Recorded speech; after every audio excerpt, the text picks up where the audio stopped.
Peggy 18.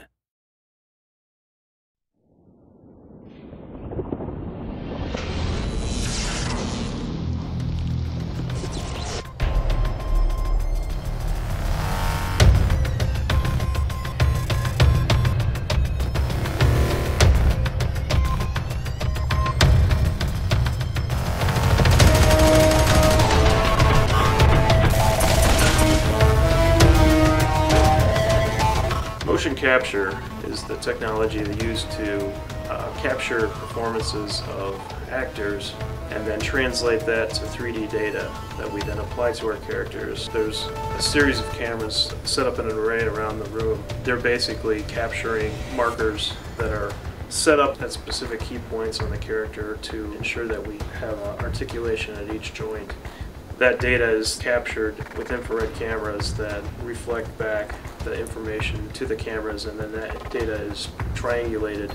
The talent we get are really true professionals. They've been doing acting and stunt work for many years, so they take direction really well. You just have to be a kid, I think. At the end of the day, you have to remember what it was like to be a little kid running through the woods playing, you know, cops and robbers. It's just a matter of really thinking like a good actor and trying to say, how does this character carry themselves, what it is that's affecting their body as they move, and just trying to visualize yourself in a different set of bones and different skin. Forgetting what you look like, I think, is one of the greatest challenges that any actor for motion capture has, because basically they're just using your skeleton or, you know, your joints, and they're superimposing another character that probably looks nothing like you whatsoever. But I think once you see what the character looks like with your movements, that's a really big step for any motion capture actor to just realize that, like, it's not you at all. So basically I give them an insight into the character that they're performing, give them a little background on who the character is, what the character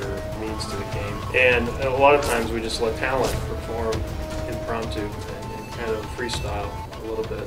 So we give them a lot of creative input on how they want to play the character. If I'm lucky, I know kind of what the game is about, what kind of characters I'm looking at before I go into the shoot. And honestly, I sit down and play a lot of video games the night before to try to get just a reference point of, you know, what it would be like to actually swing at these things. Motion capture is basically a tool for the animators to kind of push the limits of the animation.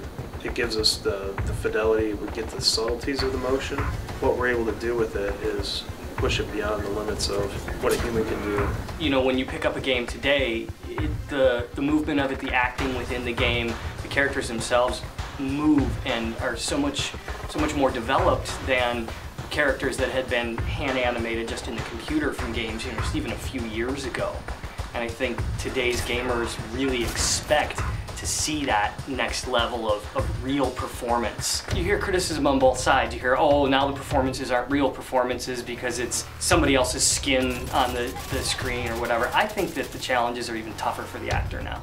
Getting an authentic, real performance to play through, you know, a digital skin, I think takes a lot of skill and a lot of thinking about your technique and making sure that you're giving an honest, authentic performance.